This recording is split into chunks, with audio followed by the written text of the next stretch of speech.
con Oscar Aza. El gobierno de Kenia afirmó esta noche que sus fuerzas controlan casi totalmente el centro comercial donde un asalto de terroristas somalíes, iniciado hace 2 días, causó la muerte de más de 60 personas.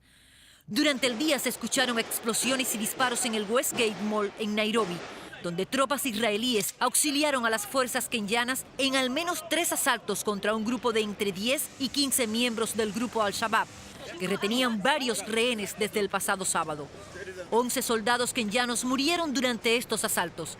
Solo una tercera parte de los muertos han sido identificadas hasta el momento. Se estima que personas procedentes de unos 12 países, entre ellos 6 ingleses, se cuentan entre las víctimas. Los terroristas, también de varias nacionalidades y vinculados a la rama africana de Al-Qaeda, lanzaron granadas y ametrallaron a quienes no vestían a la usanza musulmana al iniciar su ataque. El gobierno kenyano que combate al grupo Shabaab en Somalia calificó la acción en el centro de Nairobi como terrorismo global. Y esta noche tenemos, les dije que era una noche grande por la calidad de los invitados. Tenemos con nosotros a Simon Strong, experto en asuntos de seguridad, presidente de Tenacitas International, consultores de riesgo. Muchas gracias, señor Strong, por estar con nosotros esta noche. Gracias. Hugo Hacha, regresa al programa, experto en asuntos de seguridad y analista político. Gracias, Hugo, por estar con nosotros. Vámonos a Kenia, donde son las 3:02 de la madrugada. Hay 7 horas de diferencia. Vámonos vía telefónica con Javier Fernández de Castro, quien es colaborador del Mundo de España y tiene una amplia experiencia en la zona. Javier, buenas noches, buenos días en Kenia. Cuéntanos cuál es la situación allí, cuál podría ser tu resumen de lo que ha ocurrido en estos últimos 3 días. Hola, buenas noches, Oscar. Buenas noches. Pues mira, ahora mismo, como bien decías, son las 3 de la mañana y aquí está todo muy tranquilo.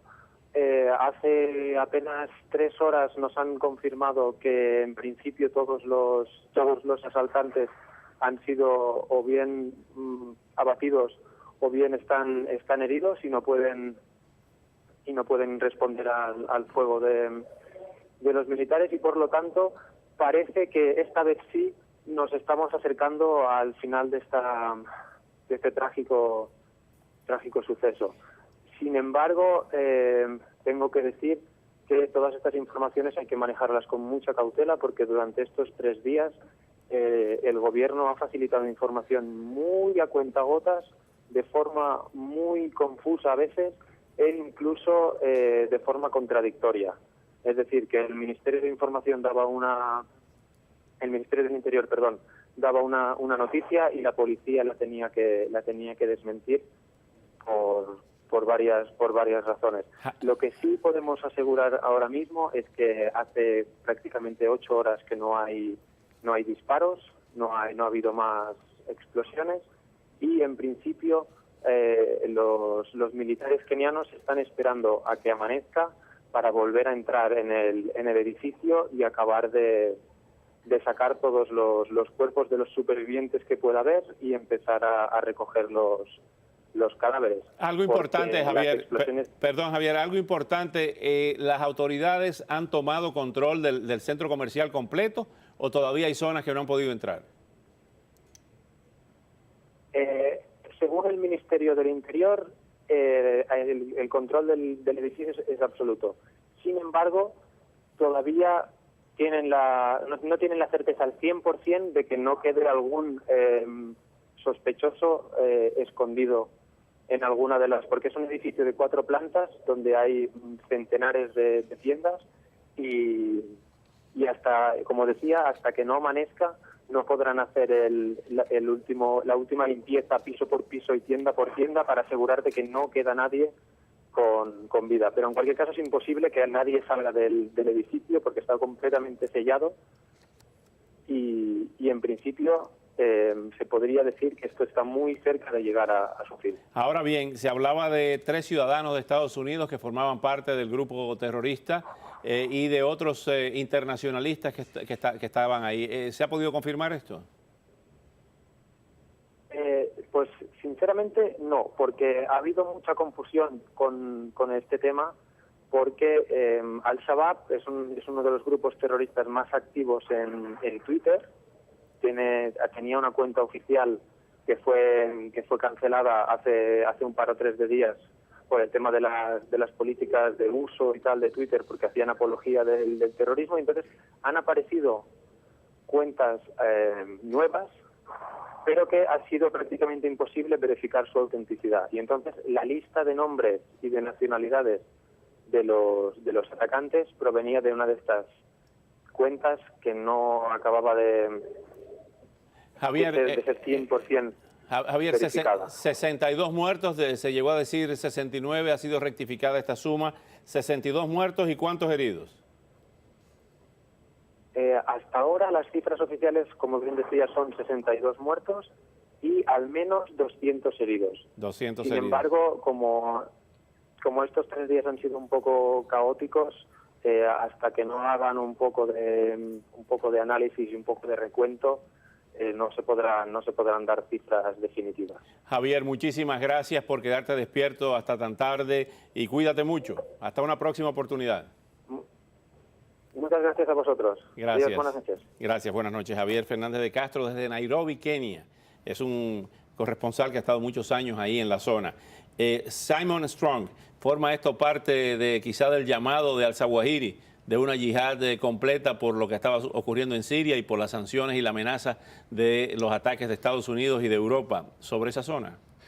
Bueno, de todos modos, lo que a mí me llama mucho la atención es justamente que este ataque horrible coincide con un ataque en Peshawar hace 2 días, Pakistán. cuando murieron también por allá unos 80 personas, deliberadamente escogidos por su religión cristiana, y la coincidencia de tiempo es muy llamativa a mi parecer, que en este caso en Nairobi tenemos también historias sobre la manera en la cual los asaltantes interrogaron a las víctimas para ver si eran o no eran musulmanes. Entonces, el elemento religioso está totalmente visible en ambos incidentes y a mí me parece muy probable que ha habido alguna suerte de vínculo entre ambos. De alguna ¿Cuán manera. peligroso es que esto tome un giro religioso?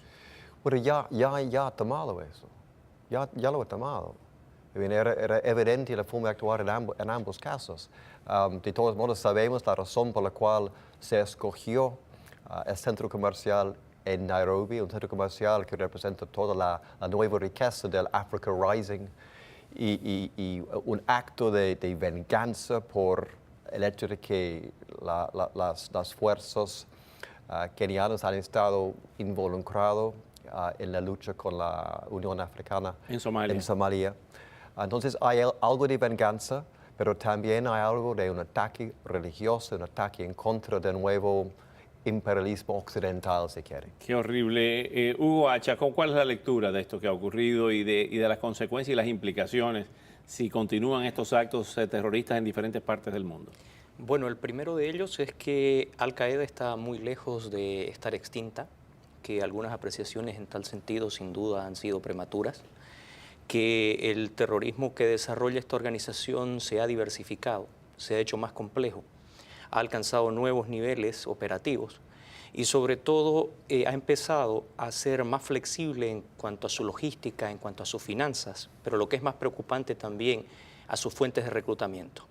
De confirmarse algo que ha sido señalado en diversas fuentes, de que entre los atacantes del centro de Westgate en Nairobi existieran ciudadanos, no solamente norteamericanos, sino de otros países de Occidente, estaríamos ante un uso sin precedentes de las capacidades que les brindarían a estos grupos el contar con operativos que sean nativos de países que no están sometidos al mismo nivel de vigilancia, al mismo nivel de control que los de aquellos países hostiles al Occidente. Toca un punto muy interesante y la pregunta quizá para los dos.